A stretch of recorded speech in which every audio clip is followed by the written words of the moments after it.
Hi, friends. I am back today for another installment in the Betsy Tacy 2019 read along. We are coming close to the end of our readathon, and I am very sad. If you have continued reading with us throughout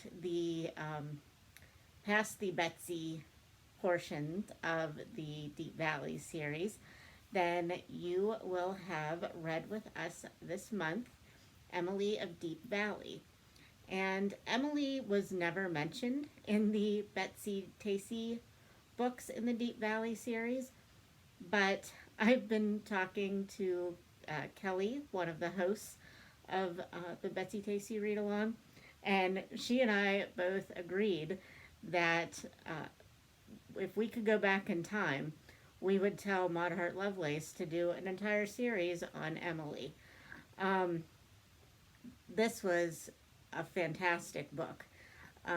It focuses on a character who was a part of Maud Hart Lovelace's life. Marguerite was her real name. And Marguerite had a very different life, and Emily had a very different life to Betsy and Maud Hart Lovelace. Um, the book starts out like a lot of the Betsy Tacy books start out with the end of a school year, and for Emily, it is the end of her high school year, or the end of her high school career. And when I first started this book, I was a little concerned that Emily was just going to be a down in the dumps whiner the whole time. I mean, within the first few pages, she kind of we get the sense that Emily's life is hard and that her life is going to change for the worse once graduation from high school commences. So, but I didn't really get a sense of what that was about until we got a little farther into the book. Now, this video is going to be full of spoilers, so if you haven't read this and you want to, I would not watch this because I don't know how to talk about these books without spoilers in them. So, one of the things that I really ended up loving about Emily's story was that it was definitely a coming of age story. She went from a very depressed, very not childish woman, because even as at the age of 18, she had a lot of responsibilities that the other girls in her class did not have. She is an orphan. She cares for her grandfather, and she lives far away from everybody else in town and does not have a telephone. So she just feels very lonesome. And the only time that she um, feels like she has friends is when she's at school. And now that school is over, she cannot go to college like the rest of her friends. Not because they don't have the money to go, but because she can't leave her grandfather, and she's the sole caregiver of her grandfather. Um, so, and I don't think it's mentioned in here that while her grandfather would do anything for her, it never really enters his mind that a woman would want to go to college. So there's that in there as well. But anyway, so the thing that I really loved about this book was the progression that Emily's life took within this. It was probably within the span of a year um, that she went from. She was mature, but she was holding on to her little girl high school lifestyle. She went from that to a champion of the Syrian refugees in her town, teaching them English, getting the children of the Americans to play with the Syrian immigrant children. Um, she went from wanting a guy that she thought was too good for her, but really wasn't good enough for her. She went from obsessing over him and just really wishing that he would pay attention to her, to finding her own worth as a woman and as a just as a person in general.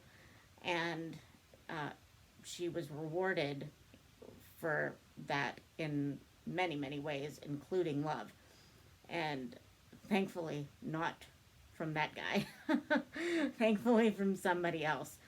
And that was the one thing throughout this book that made me so nervous, because the whole time, even when we got glimpses of some other guys that had interest in her and the guy that she would eventually end up with, the whole time she just kept talking about this guy Don that was just an awful human being, and everyone else could see it, everyone. But Emily thought that he was just the greatest thing ever. And she made excuses for his bad behavior. And I mean, she wanted him so bad. And I've been there. I don't know about you, but I think a lot of girls who don't date much in high school, they will cling to any guy that gives them attention. And I did that in high school. I did that in college. And it really resonated with me how she was acting. And I could see why she did that. But at the same time, being an adult now and being able to see it from an outsider's view, and seeing how he really was, I just wanted to reach through the pages and give her a loving slap in the face to say, get it together, woman. Stop pining after this guy. He's not good enough for you. And the whole book, almost, she just kept thinking about him, and she kept wanting to be with him, even when he was with somebody else. She just kept hoping that one day he would notice her. And I thought, if she ends up with Dawn at the end of this book, I will be so mad. I will never read this book again. But, spoiler alert, which this whole thing has been a spoiler at this point, but spoiler alert, thank goodness she does not end up with Dawn, and she was much happier for it. So she learned her lesson and she moved on. So, but yeah, this had all kinds of good things in it. It had a really great coming of age story with Emily. It had a really great subplot with the Syrian refugees, and it just showed that there were people that cared about the Syrian refugees. There was racism, of course, but there's always that one person who can just change it all. And that person was Emily. I love how there were a lot of people in her life that showed Emily that she did not have to go to college. She did not have to have that, that degree in her repertoire to be able to help people and to be able to make a difference. She was intelligent. She was, kind and thoughtful and, just a go-getter. And as long as you're a go-getter and as long as you know what you want and you go out and get it, you're going to get results. So I just thought that, man, this is a book that I feel like every teenager should read. Because there's a way to do things and there's a way to not do things. And she did things the right way. She was respectful of everybody involved, but she said her piece. She made things happen. If people, turned her down, she found out a new way to get done what she wanted to do. And I liked her a lot. I love Betsy and I love Carney and I love Tacy and Tib, but this girl had some guts. And I was floored by what Maud Hart Lovelace did in this book. And I, hands down, so far, I think this is the best in the series. And I agree with Kelly that this book should have been its own series. Yeah, that's that's my little gushy moment. And if you have read this book but you didn't read the stuff at the end about the real Emily Marguerite, you should read that too because she was a fascinating person as well. Um, and sadly, she didn't last long on this earth. And but I think that Maud Hart Lovelace did an excellent tribute to her in this book. So I'm sorry if you were spoiled by a lot of things from my review, but you were warned. But I definitely recommend this book. Even if you were spoiled by my review, I still think you should go to read it because there was a lot of stuff packed into this little book. And I just think if you want to feel like an empowered woman and get some inspiration, read about Emily. All right, friends, that's all I have for you today.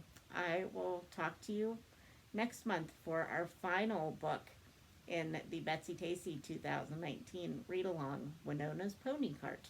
Talk to you soon. Bye.